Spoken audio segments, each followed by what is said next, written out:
the devil has gone out of your daughter. Mark 7:29. பேய் உம் மகளை விட்டு நீங்கிற்று.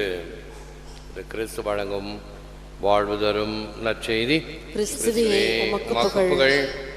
இயேசுவில் அன்பார்ந்த சகோதர சகோதரர்களே, அன்பார்ந்த தொலைக்காட்சி விசுவாசிகளே, our prayers are not heard because we ask out mali, out male, out mala. Latin வார்த்தைகள், சென்ட் அகஸ்டினுடைய வார்த்தைகள். தீயதை தீயதோடு தீமையாக கேட்பதால் நமது ஜெபம் கேட்கப்பட மாட்டாது. உதாரணம், நான் ஒருத்தரை கொலை செய்ய வேண்டும், இறைவா எனக்கு உதவி செய், நடக்காது. நான் கொள்ளையடிக்க போகிறேன், எனக்கு உதவி செய், நடக்காது. பிறருடைய அழிவுக்கு என்ன சபிக்கிறவங்க செத்து போயிடணும், கேட்கப்பட மாட்டாது. தீயதை தீயதோடு தீமையாக கேட்பதால் நமது ஜெபம் கேட்கப்பட மாட்டாது.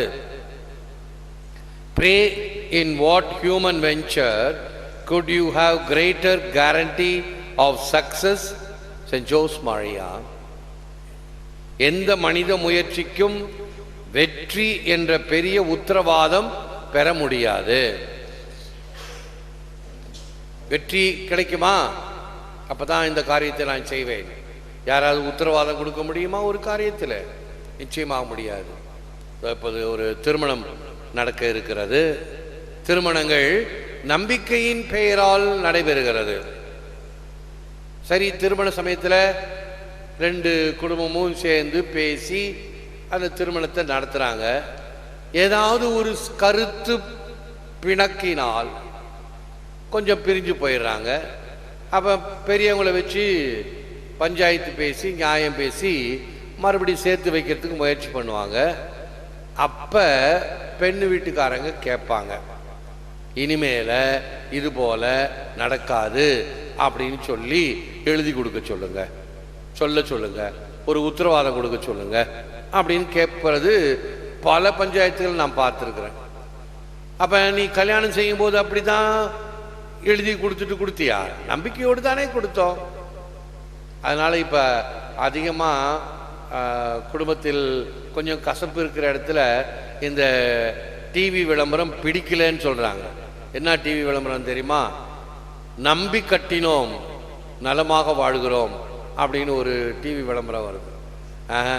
இது சரியில்லை அப்படின்னு சொல்கிறாங்களாம். சரி, பரவாயில்லை, இதெல்லாம் த லைட்டர் வெயின் என்று சொல்லக்கூடிய வகையில் விகடங்களாக இருக்கலாம், வாழ்க்கையை பற்றிய விகடங்கள். வாழ்க்கை என்பது நம்பிக்கையின் பேரிலே எந்த விதமான உத்தரவாதமும் தரப்பட மாட்டாது. நாம் தான் அதை வாழ்ந்து காட்டி அதை வெற்றியாக மகிழ்ச்சியாக இருப்பதற்கு வேண்டிய சூழ்நிலைகளை உருவாக்கி கொள்ள வேண்டும். This woman symbolizes the church which was eternally predestined, called and justified in time and destined for glory at the end of time. Isaac of Stella, a Cistercian monk. இப்பெண் திருச்சபையை குறிக்கிறது. முன் குறிக்கப்பட்டு அழைக்கப்பட்டு தேர்ந்தெடுக்கப்பட்டு இறுதியில் மகிமைப்படுத்தப்பட்டார். திருச்சபை தேவதாய் யாரெல்லாம் இறைவனுடைய அருளை பெறுகிறார்களோ அவர்களுக்கு இது முன் அடையாளமாக விளங்குகிறது. இத நற்செய்தி பகுதியானது. இரண்டாம் வத்திக்கான் சங்கம் கூறுகிறது, பிற சமயத்தவரும் பிற இனத்தவரும் மீட்பின் விடுதலையில் பங்கு பெறுகின்றனர். பிற சமயத்தவரும் பிற இனத்தவரும் மீட்பின் விடுதலையில் பங்கு பெறுகின்றனர். ஆண்டவர் இயேசு கிறிஸ்துவினுடைய இந்த மீட்பு எல்லாருக்குமானது, கிறிஸ்தவர்களுக்கு மட்டும் என்று அல்ல, அல்லது இஸ்ராயேல் மக்களுக்கு மட்டும் யூத மக்களுக்கு மட்டும் தேர்ந்தெடுக்கப்பட்ட இடம் என்பதினாலா? இல்லை, எல்லாருக்குமாக பொதுவாக ஆண்டவர் இயேசு கிறிஸ்துவுடைய மீட்பு கொடுக்கப்படுகிறது. ஆகவேதான் ஒவ்வொரு முறையும் இந்த நற்கருணை ஆராதனையினுடைய முடிவிலே அந்த மாண்புயர் என்ற அருமையான பாடலை, சென்ட் தாமஸ் அக்வினாஸுடைய வார்த்தைகளை பாடி முடித்த பிறகு, இறைவா இந்த வியப்புக்குரிய திருவருட்சாதனத்தில் உம்முடைய திருப்பாடுகளின் மகிமையை நாங்கள் நினைவு கூறுகிறோம். இந்த மீட்பின் பலனை எல்லோரும் பெறும்படியாக இதை நாங்கள் ஆசிக்கிறோம். எங்களுக்கு மட்டுமல்ல, யாம் பெற்ற இன்பம் பெருக இவ்வையகம் என்பதற்கு ஏற்றாற்போல் எல்லோரும் இதை பெறுவார்களாக. ஆகவேதான் நம்முடைய வழிபாட்டிலே இந்த நற்கருணை பேழையாகட்டும் அல்லது திருப்பலியிலே வசீகரம் செய்யப்பட்ட அப்பமும் ரசமுமாகட்டும், அதை உயர்த்தி காட்டுவது எதற்காக? இங்கே திருப்பலியில் பங்கேற்கிற மக்களுக்கு மட்டுமல்ல, உலக மக்கள் அனைவருக்காகவும். அதுவும் நம்ம கோயிலில் இன்னும் சிறப்பாக அமைது. உயர்த்தி காட்டப்படும் பொழுது இந்த தொலைக்காட்சி ஊடகங்கள் வழியாக உலகெங்கும் சென்று கொண்டிருக்கிறது. எங்கு வேண்டுமானாலும் இதை பார்க்க முடியும், தரிசிக்க முடியும், ஆராதிக்க முடியும், அருளை பெற முடியும். வீண் வார்த்தைகள் அல்ல. ரிமோட்ல இயக்குறோம் அல்லவா? இங்க இருக்கிற ரிமோட் என்னென்னலாம் செய்யுது. ஒரு போன வாரத்தில் இந்த ரிமோட்டை பற்றி சொன்னேன் நான் உங்களுக்கு. அந்த ரிமோட்டில் செல்ஃபோனை பற்றி சொன்னேன், இந்த ப்ளூடூத்தை பற்றி சொன்னேன். ஒன்று சொல்ல மறந்துட்டேன். இதை மறுபடியும் நான் டிவியில் போய் கேட்பேன். ஒரு பேக்கப் பார்க்குறதுக்கு எப்படி இதெல்லாம் போயிருக்குது, ஒழுங்காக போயிருக்குதா, வீடியோ ஆடியோ பீடங்கள், நம்முடைய சொல்லில் ஏதாவது சிறு தவறுகள் இருக்கிறதா, மேனரிசம் என்ன தெரியுமா? இப்போ நான் இங்கே இருக்கக்கூடிய இந்த மானிட்டரை பார்க்குறேன்னு வச்சுக்கோங்க, அப்படி பார்த்தோன்னே என் கண்ணு இப்படி போகும். அது ஒன்றரை கண்ணா தெரியும். அப்படி தெரியக்கூடாது பார்க்குறவங்களுக்கு. ஆகவே தான் அங்கே ஒரு கண்ணாடியில் ஒரு இந்த டிஸ்பிளே வச்சுருக்கிறேன். அங்கே பார்க்கணும் இது போதா என்னான்னு பார்க்குறதுக்கு. இப்படியெல்லாம் சின்ன சின்ன கருத்துக்களையும் இன்னொன்று கூட இப்போ செய்ய போகிறோம் இன்னும் கொஞ்சம் நேரத்தில். அதாவது இதை பார்க்கும்போது ஃபேஸ்புக்கில் எல்லாம் பார்க்கும்போது தினமும் பச்சை ஆடை உடித்து கொண்டே திருப்பலி, இதுதான் அந்த ஃப்ரண்ட் படமாக வருது. இது நேற்று பூசையா இன்னைக்கு பூசையான்னு தெரியல. நேற்று பூசையை பார்த்தாலே பக்கத்தில் பெர்னாட் சாமியார் இருந்தார். ஓ இது இன்னைக்கு பூசை அப்படின்னு தெளிவாக தெரிஞ்சுது. அப்படின்னா என்ன செய்யலாம்? இந்த இடத்துல ஒரு சின்ன ஒரு அந்த எலக்ட்ரானிக் கடிகாரம், தேதி நேரம் நாள் எல்லாம் இருக்குது, கிழமையெல்லாம் இருக்கும். அதை தெரிகிற மாதிரி வச்சோம்னா அந்த கேமரா ஃபோக்கஸில் அது தெரியும். ஓ இன்றைக்கு இந்த பூசை, வியாழக்கிழமை பூசை தெரியும். இப்படி ஒவ்வொன்றையும் நாம் சுருக்கமாக பார்க்கும்போது என்ன கருத்தை விட்டுட்டேன்னு தெரியுமா? இந்த செல்போன் ரிமோட் செய்கிற வேலை. அதாவது நான் காரில் போகும்போது சில சமயத்தில் கார் உள்ளார சாவியை வச்சுட்டு சாத்திட்டோன்னு வச்சுங்க, காரை திறக்க முடியாது. உள்ள சாவி மாட்டிக்கிச்சு, ஜன்னல்லாம் கண்ணாடியெல்லாம் ஏற்றி இருக்குது. கண்ணாடியை உடைச்சிட்டு போகணுன்னா ஒரு கண்ணாடி குறைஞ்சபட்சம் 1000 ரூபாய்க்கு மேலே ஆகும். எப்படி உடைக்க இருக்கிறது? என்ன செய்யலாம்? செல்ஃபோன் இருந்துச்சுன்னா வீட்டுக்கு செல்ஃபோன் பண்ணி, வீட்டில் மனைவியோ மக்களோ இருந்தால் அங்கே டூப்ளிகேட் சாவி இருந்ததுன்னா நீங்கள் உங்கள் செல்ஃபோனில் அந்த சாவி எடுத்து அதில் ஓப்பன் பண்ணுங்க. நான் இந்த செல்ஃபோனை இந்த கார் கதவுக்கு பக்கத்தில் வைக்கிறேன். அங்கே வீட்டில் ஓப்பன் பண்ணாங்கன்னா ரிமோட்டில் அதனுடைய சிக்னல் செல்ஃபோனில் வந்து இந்த கதவை தானாக திறந்து கொள்ளும். முயற்சி பண்ணி பாருங்க. என்ன ஒரு ஆச்சரியம்!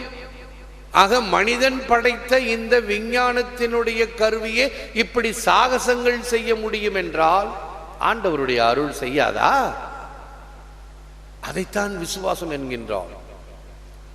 If you knock long enough and loud enough at the door, you are sure to wake up someone. Henry Wadsworth Longfellow. வேகமாகவும் அதிக சத்தத்தோடும் தட்டினால் யாரையாவது எழுப்ப முடியும். தூங்குபவர்களை எழுப்ப வேண்டும். நம் வீடுகளிலே நாய்களை அறைத்தான் வைத்திருக்கிறோம். இரவில் நாய் குறைத்தால் யாரோ வீட்டுக்கு பக்கத்தில் இருக்கிறாங்க. அது நல்ல நாயா இருந்ததுன்னு வச்சுங்க, விதவிதமாக குறைக்கும். படுத்துக்கிட்டே அந்த சத்தத்தை கேட்டு கண்டுபிடிச்சிக்கலாம்.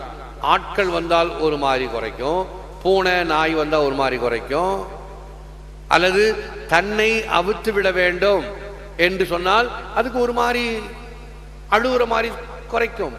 இப்படி பல வகையான சத்தங்களை அது கொடுக்கும். அதை பார்த்து தெரிந்து கொள்ளலாம். ஓ, நாய் அவுத்து விடணும், அது வெளியில போகணும், அல்லது பசிக்குது நாய்க்கு சாப்பாடு போடுங்க.